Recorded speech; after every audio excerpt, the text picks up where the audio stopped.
Hi guys, this is just a quick video. I'm pretty much done with my Mochila, but Wayuu, which or inspired by Mochila's Wayuu, because obviously that's a certain culture that makes those, and so I don't want to say, oh, this is mine. It's my take on that. So I finished up over the weekend the purse itself, and it's a lot smaller than I thought because I didn't realize, like, duh, if the circle's this small, the purse is going to be this small. I don't know why I was thinking it was going to be bigger than that circle, the initial circle. So if you're not familiar with Mochila's Wayuu, they look something like this. They have like a nice pattern. They don't all have the same pattern, basically, as the ladies are making these in these indigenous cultures in Venezuela and Colombia.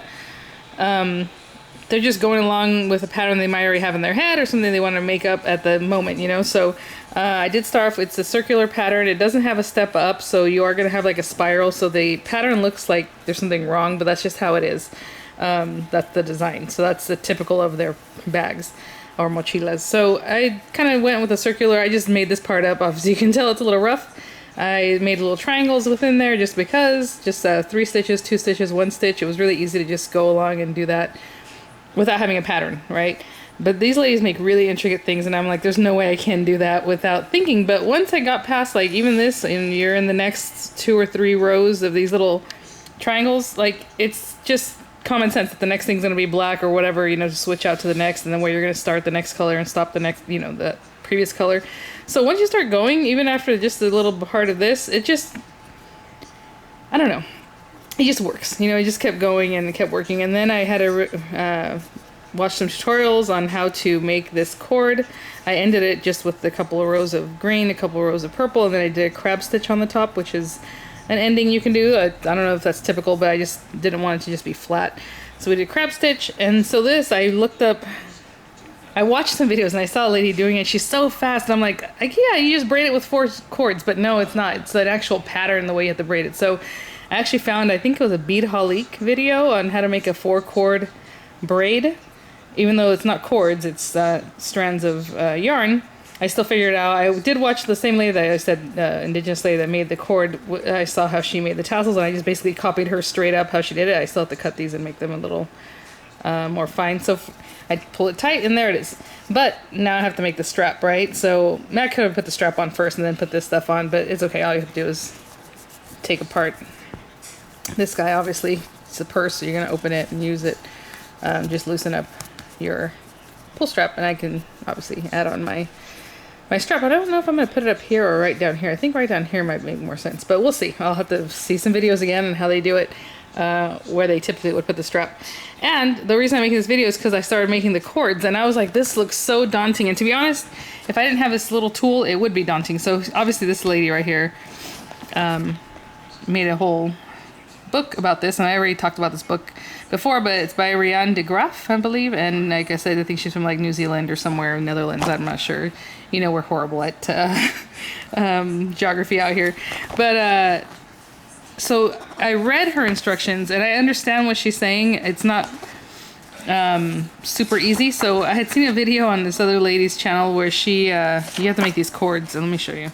Basically, you're going to use your yarn, and see, it's all written. She didn't put any pictures in. I'm like, why couldn't she have added some pictures, or at least have a YouTube channel to refer to? But she doesn't. So it was kind of hard to understand, but somebody on Amazon had said it was hard to understand. They explained it better, and I'm like, okay. So that's kind of why I already had a heads up of what she means. But then you're going to start making your patterns to make these straps. So what happens with mochila bags, obviously the pattern in the bag is awesome, but the straps are also decorative, or like just really thick, like a belt, but you have to do them in a certain way. So right now I'm working on making these cords before I can actually do a design, and basically you're taking 3 or 4 strands of each color, and you have to twirl them up so they're super tight, and then twirl them together. So it's kind of like if you're familiar with like rope making, or you might want to make like what's it called, just another kind of cord. You can also do that with this. Just take a really long, lots of pieces of the yarn, super long, and then twist it, and then once it's really twisted and tight, the whole thing, like you're taking the whole thing and twisting it, you fold it back over on itself, and then it'll like swirl up on itself like a spiral. So that's one way to make a cord too, and then you can still put these tassels on the end of it. Well, it's kind of like that, but it's by individual strands. So like this strand, I need 3 or 4 of the same one. We're gonna get tension on each one individually, and then let them wrap around each other. So let me show you what that looks like. And what I've been using to do it. So I have this tool that I bought literally in the 90s. I told my son to close his door because I'm making a video, and he said yes, and he didn't. But anyway, you might hear him back there. It's a hair twirler, and I used to use this all the time, and I would make like just in the front of my hair, just like a little braid real quick, and then I would put it with like the rest of my bun, or make a few of them and then let my hair down, whatever.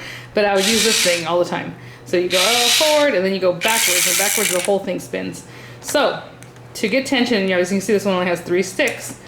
I can do 3 strands of yarn at a time. I have one on order from AliExpress. That's the only other place I found it that has 4. And it was only like $4 or $5. So I ordered 2 just in case they don't work. You know, it's AliExpress. So who knows? I want it to work. Actually, I've never really gotten something from AliExpress that didn't work. I should take that back. But anyway, so this child just yelled. And I yelled at him. He's like, oh, I'm sorry, I forgot. And he closed his door. But anyway, he plays video games and he really feels it, you know. Anyhow. So you can do 3 or 4 strands. A 4-strand braid is better for this project, but I am impatient to wait for those AliExpress cord makers to come in, and I don't want to use like, you can use a screwdriver, well yeah, but a drill, right? And you put your string one at a time in the chuck, and then let that tighten it up, and then you're going to have to hold on to it. Somebody has to hold it for you, and then hold the next one, and finally when you get the 4th one done, then you kind of, not let them go, but let them go in a manner that they're going to curl up with each other without just going crazy, right? So that's a pain. I've been making these braids right now real quick, like within 2 minutes basically I have 1 strand made. So these are what I've been working on, and I am amazed that I made this. I'm just like looking at these, I'm like, this is so pretty, and I've gotten better and better as I went along. The first one was like a disaster. Well, not a disaster, it just doesn't look as nice as the rest of them. But look at that. So the point being, when you do this, it's called ply split braiding. If you guys are interested in me making one of these, I will do a tutorial for the mochila from the beginning to the end. It's going to take a while to put together, right? Because it's going to take as long as I'm making the project, which that little purse that you saw there took me about 2 weeks, but obviously I didn't work on it all the time, but I'll try and do videos, okay? So maybe it's better to show like on the green one. This, like I said, is 3 strands of yarn. Oh, come on. That little girl in the background, you can see her real good. There you go. And what you're gonna do is take this item. Oh my gosh, I should have grabbed it. You know what? Come with me. Oh gosh, it's probably a mess here. I'm just gonna keep you guys facing down. Who knows what is going on here. Okay, so this I purchased from Etsy. It's the only person, I am telling you, worldwide that I found that had this. So basically this is a rope making tool. So there are rope making tools on Amazon that you can find. I just want to show you real quick, see where it's not super perfect, but that's okay. I mean, that's part of it's handmade. But hopefully when I get there, I can kind of cover that up. But you'll see that every once in a while there's like an area where it's not quite perfect. It's called a Gripfid, and like I said, I got this on. Let me see. My address is gonna show up here.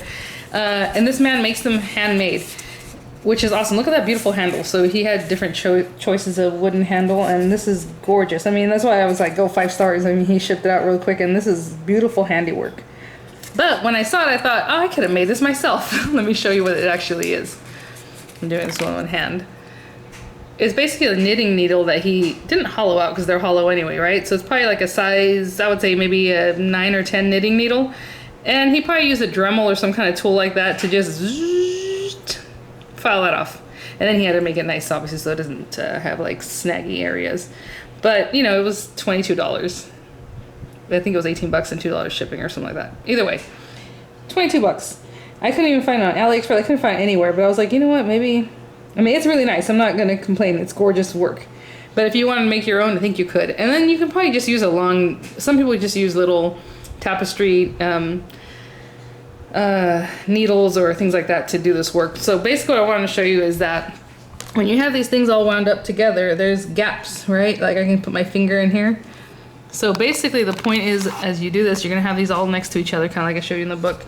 And you are going to poke this in to wherever you need it to go, which is kind of crazy because this is really big compared to the size of these little thin straps. But I'm going to poke it like in this area and then the next one and try to keep it straight all the way across. And, well, I can go this way. And then when I get there, I'm going to take the end of whatever color I need to use. I'm going to put it in here just like this. Let's say this is the end. I'm going to put it right in there, And when I pull it back through, it's gonna bring this string with it. Does that make sense?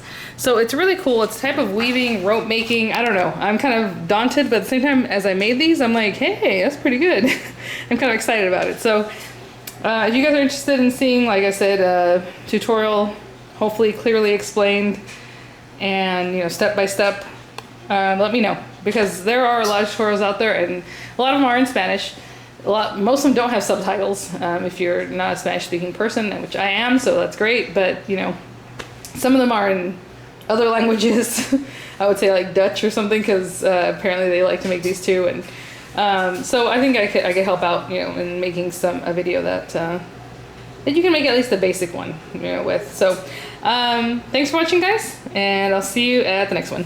Bye now. Oh, before I go, I've been sticking, you know how I said it takes 3 strands of yarn or 4 strands. I've been sticking to my door here, so that's why I have all these little strands. So I'll stick 1, 2, 3, make sure it's not stuck together, put one each on the end of that braider, and I go to town. I go up on the braider, and it will put the tension in the threads, and then once it's all real nice and tight and kind of shrunk up, I'll go in the reverse and the whole head rotates in the opposite direction. That's what makes your little cord. So it's pretty cool. I mean, it hasn't been too difficult.